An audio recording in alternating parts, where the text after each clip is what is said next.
From time to time, the tone of a question is a little peevish. And this is understandable. A lot of the time people do feel, I suppose, kind of put upon when they see other people behaving in a way that they can't make sense of. And this, because language is one of my topics, this comes up a lot in language and in word use. So here's a question about our famous division by a common language, the differences between British and American, or at least that's how the asker of the question originally perceived it. So they asked, why do speakers of British English insist on using the wrong forms of US states when using states as adjectives? They go on to illustrate this by saying, no speaker of US English would ever say Californian oranges. For example, the correct expression is California oranges.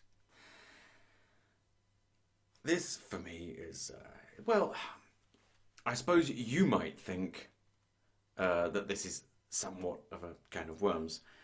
For me, this is exactly the kind of answer I like. The answer is quite technical and, well, if you want the TLDR, I better give it now. The TLDR, which plenty of other people who answered the same question also gave, is this. Actually, both forms exist. Both forms are correct English.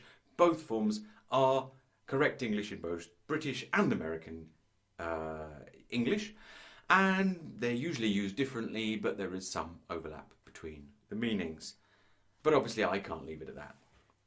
So what are these adjectival forms and why are they used the way that they are used? Now, plenty of people are already familiar with the formation from a noun of the name of a place to describe the people that come from that place. And when we form that adjective from the noun, we call it a demonym. So it's easy to get confused by the fact that, sorry, a demonym is not an adjective, it's a noun. It's easy to get confused by the fact that many demonyms are identical to the adjective that's also formed from the place name. There we are, that's why I'm confusing myself. A demonym, though, is a noun, but quite often it's the same word as the adjective. So here's the example. The Californian sun is ideal for ripening fruit. This is correct because here Californian is an adjective describing the sun. However, the sun is a Californian. Now this may sound like a tourist brochure tagline, but it's an incorrect statement. Because in this case, a Californian is a demonym, a noun for a person who comes from California. But the sun is not a person. Let me try putting this another way. All California raisins are Californian, but none are Californians. I can see that I'm going to be saying Californian an awfully large number of times and it's going to start sounding and feeling strange in my mouth. But bear with me. If I fall over myself, maybe it'll be funny, you never know. Moving on, it's easier to make sense of all of this if you use a case where the demonym and the adjective are actually not the same word. So here we go. I went looking for an example where the demonym and the adjective are not the same word.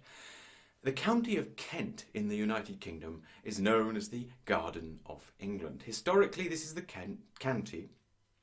I said Kent, not what you were thinking. Historically, this is the county where hops are grown.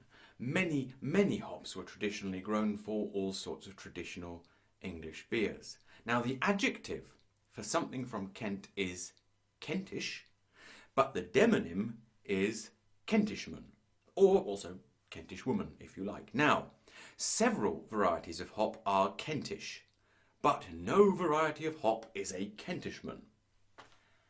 However, and this is where it all starts to get a little bit more interesting, you will already be aware that English nouns can have a possessive form. The possessive form of an English noun derives from what was called the genitive case in Old English. In languages that use noun cases, there are still plenty of modern languages that do, different cases are indicated by inflection, changing the sound of the word. In modern English, we have kept the inflection of the genitive of possession. So that is when we change the sound of the word in order to indicate that something belongs to someone. We call that the genitive of possession. We indicate the genitive of possession by adding a s or z sound at the end of a word. So, Harry's answer is rather long-winded as usual. In that example, Harry's is a genitive of possession. But there is another genitive in common use in modern English. Consider the following statement. Alsace Strisselspalt is a light floral hop used mostly in European lagers. Kent Goldings are known the world over. In this example, Alsace and Kent are forming a specific type of compound noun using the genitive of origin. The genitive of origin is easily recognised when it is most used. It applies most often to a geographical location or a region, but also to institutions, especially academic institutions. So, for instance, in the expression an Oxford comma, Oxford is a genitive of origin. In the expression Cambridge Latin, Cambridge is a genitive of possession. What we are effectively saying is we are saying this is the comma that's known, this is Oxford's comma, this is the comma that is thought of as being associated with Oxford, and Cambridge Latin, this is the type of Latin that is taught in Cambridge. Now, sorry, I did get a little bit confused there. So, yeah, often it's an institution, or it can be an authority, a native, a nation, a culture, families. The curious thing about the genitive of origin is that it isn't inflected. We don't change the sound of the word. And also, it doesn't have the same kind of modification to other nouns that an adjective would. All it says is where the noun comes from. So, California oranges are oranges that come from or are grown in California. This is well understood. California's oranges are oranges that belong to or are used by California.